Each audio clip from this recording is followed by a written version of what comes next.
Tetapi sekarang yang terjadi, setiap orang yang lahir sudah menanggung utang 17 juta per orang.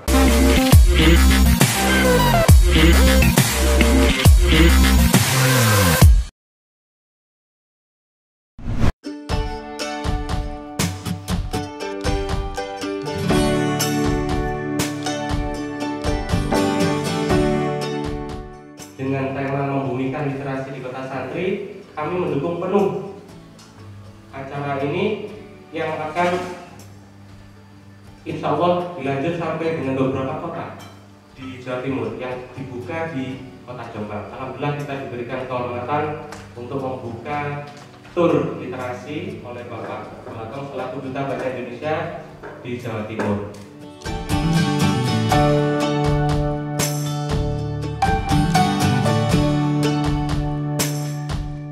Saya sudah menulis alhamdulillah 126 buku. Ya. Nah, buku 126-nya ada bukunya baru. Ada door prize 1 ya, buku yang baru ini ya Kang Daniel ya. Di bawah nggak ada ya. Jadi ada 1 buku yang baru saya tulis dihadiahkan untuk penanya terbaik. Nah, yang ketiga, kebiasaan mendengarkan dongeng itu membuat saya bagaimana ya? Bahagia gitu. Jadi apa ya, hidup itu ukurannya perut. Jadi kalau kita kaya ya jangan kaya sendirian, kalau kita pintar jangan pintar sendirian.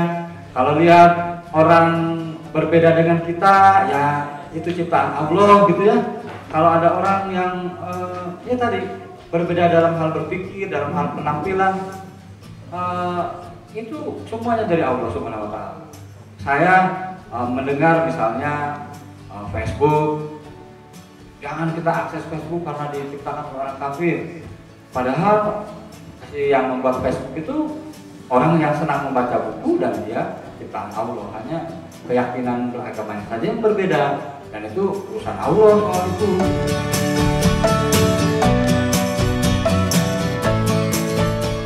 Semuanya ibu-ibu, dan pikiran saya bahwa ibu-ibu itu seharusnya bisa menulis juga, tidak hanya membaca.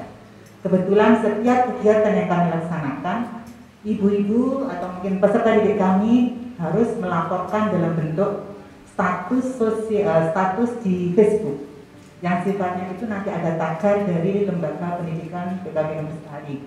Benjamin Franklin sebelum membentuk negara, pertama yang dipikirkan adalah perpustakaan umum Amerika.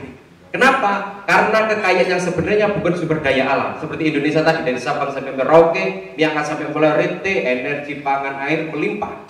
Tetapi siapa yang menikmati kita? Nah, Amerika sudah menyadari itu, bahwasanya kekayaan yang sebenarnya adalah sumber daya manusia. Makanya di sana bisa maju karena ini kreatif ya. Dan kita sampai sekarang ya seperti ini. Ya, kalau katanya seorang ekonom itu, Indonesia ini kalau dikelola dengan benar maka per kepala mendapatkan gaji 13 juta. Tetapi sekarang yang terjadi, setiap orang yang lahir sudah menanggung utang 17 juta per orang. Bapak Ibu pernah dengar kasus Pulau Sipadan dan Pulau Ligitan? Ada tahu? Ada yang tahu? Sipadan Ligitan sekarang punya siapa kira-kira? Ada yang tahu?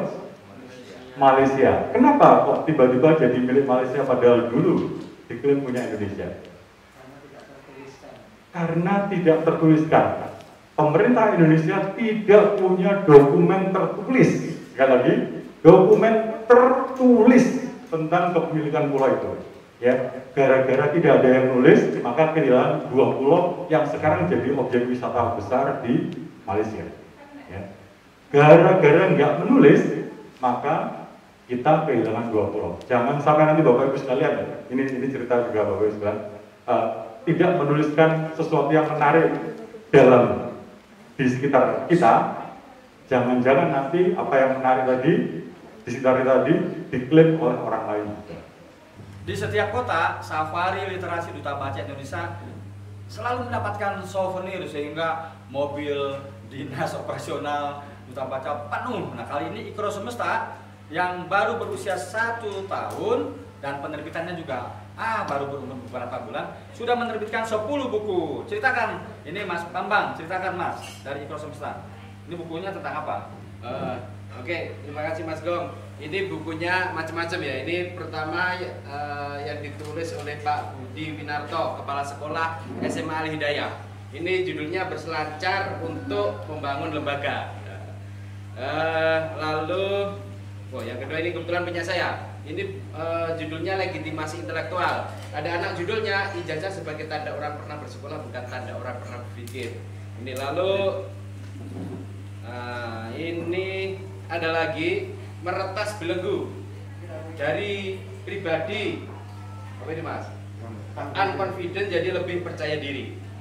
Ini pesertanya nulisnya waktu pandemi ya, atau Banyak kan ini ya, antologi. Nah, ini buku puisi ya. Saya bergurunya ke Mas Gong juga nih karena dikasih. Yang nulis apa? Puisi. Saya. Oke. Pengantarnya Kiai Jawawi Imron. Oh, iya. Perempuan, bukan wanita tapi empu. Ini Aku Menang. Nah, ini orang-orang yang melawan COVID-19 ya Pak. Penyintas ya?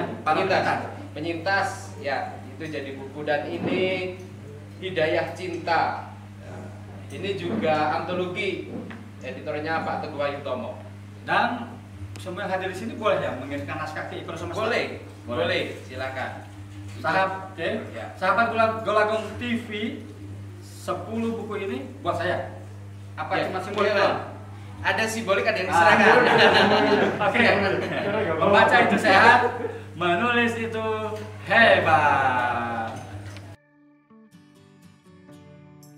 Jadi mulai jatuh dari pohon, tangannya diamputasi, terus disuruh membaca oleh orang tuanya supaya dia lupa kalau tangannya hanya satu, sampai jadi atlet badminton dunia, sampai akhirnya memutuskan jadi penulis.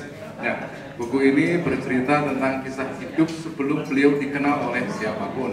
Nah, buku ini sebetulnya buat saya editornya, tapi saya malu kenapa saya harus menerbitkan buku ini, karena beliau tangannya satu, jarinya 5, menulis dengan jari 5. Terbayang nggak sih menulis dengan jari 5? Tapi beliau nulis ratusan buku. Nah, kalau saya aja yang jarinya 10 nggak produktif, malu sekali. Nah, jadi buku ini menginspirasi kita semua, siapapun membacanya, dari anak-anak sampai dewasa, jangan melihat kekurangan kita sekarang, tapi kita mau jadi apa nanti.